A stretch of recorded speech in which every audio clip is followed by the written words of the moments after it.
یا ابوالفضل خدا خیلی رحممون کرد. یا ابوالفضل یا ابوالفضل خیلی خدا رحم کرد. وای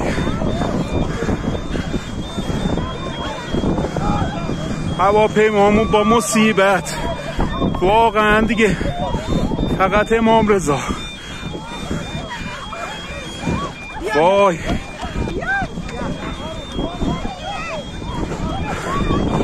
پرواز تاریخ 15/10 هواپیمایی کاسپیان واقعا خدا رحممون کرد و خیلی خیلی خلبان حرفه‌ای گری کرد و هواپیما را زد به زمین.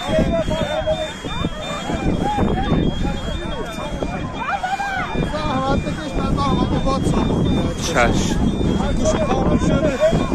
واقعا نصف جون شدن مردم. یا حسین یا امام رضا مسافرا ویلو تو بیابون باند اشغال شد و هواپیما به سختی رو زمین نشست.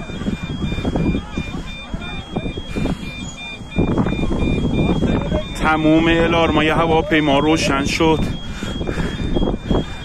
و فقط حضرت زهرا